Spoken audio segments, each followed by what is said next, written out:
insight into the polls. We'll be speaking with now our senior fellow at the ISEAS-Yusof Ishak Institute, Malcolm Cook. Dr. Cook specializes in Southeast Asian politics. Malcolm, good to see you back with us again. Thank you. Now, firstly, we heard from our correspondent, Buena Bernal, that there were quite a few sort of concerns regarding malfunctioning vote machines. The numbers were quite significant, 400 to 600. Do you think that could in any way sort of damage the credibility of these elections? I think the Commission on Elections noted that it's 3 times more than the last election, but they're still talking about 800 machines out of, I think it's 36,000 voting booths. So while bad look, it's probably not going to sway the results at the national level.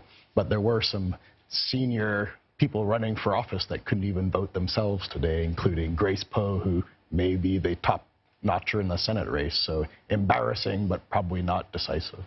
Okay, but then candidates endorsed by Philippine President Rodrigo Duterte, now they're expected to win big. Actually, it's almost like it's an endorsement on his presidency. So what does this actually say about the Duterte government, his government specifically? I think it says 2 things. One, the war on drugs, while there's been a lot of international criticism, his crusade is actually quite popular.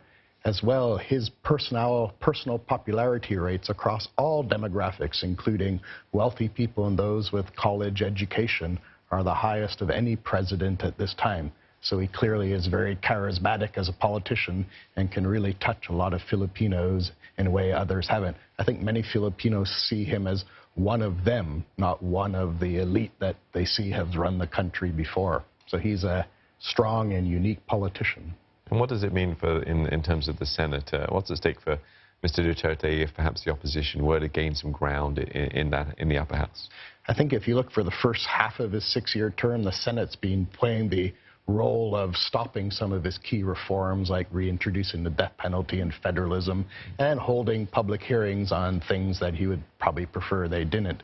It's very likely that the new Senate after this election will be more aligned with the president, so he may have an easier run with the Senate than he's had for the first term, half of the term, which might not be good for governance in the Philippines. So what you're saying, what I'm getting the impression you're saying is that given that he has received a fair amount of international criticism for how he's handled the war on drugs, he still remains largely quite popular, and this could potentially be strengthening his hand this election. Yeah, and I think, as I said, the war on drugs in the Philippines is quite popular. Many mayors have local war on drugs, and he did in Davao City. So the international criticism isn't reflected domestically. All right, what about the opposition? Why are they having such an uphill battle? Because it's not just the war on drugs. There are also bread and butter issues, you know, that the Filipinos also face. Why isn't that coming up to the fore? Because it could be at the Senate that the opposition slate, which was only 8, despite 12 seats being up for competition, may get 0 candidates for the first time, I think, ever, actually.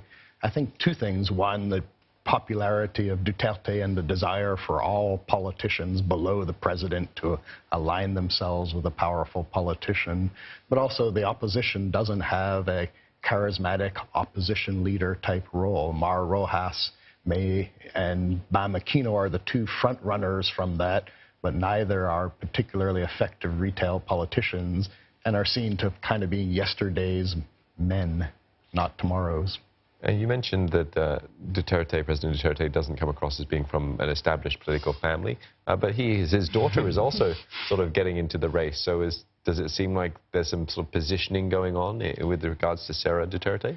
First of all, he's quite lucky. He's not seen to be part of elite, but his family is a political dynasty that's run the 2nd largest city in the Philippines for 30 years, and its daughter won the last election with 99.6% of the vote. So reality and image are different.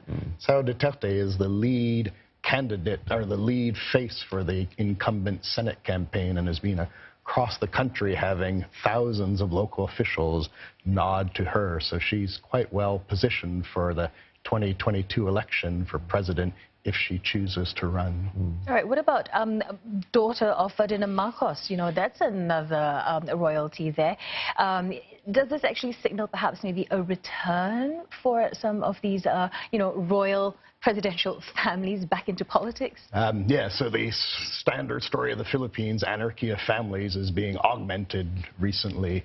And Amy Marcos will probably be a senator. Of course, her brother Bongbong was a senator before and came very close to being vice president at the last election. So the Marcoses are back and stronger than they have been for quite a while. And you see this election being sort of working in the favor towards Duterte? Certainly, but as he gets to the end of his 6-year term, like all single-term presidents, his hold on the political system may start to weaken. So that'll be what to watch. At the moment, he'll be probably in the strongest position he's been in, but in a year and a half, might be a different story. All right, well, thank you for coming in and helping us understand what's been going on in the Philippines. Dr. Malcolm Cook, Senior Fellow at the ISEAS-Yusof Ishak Institute here in Singapore.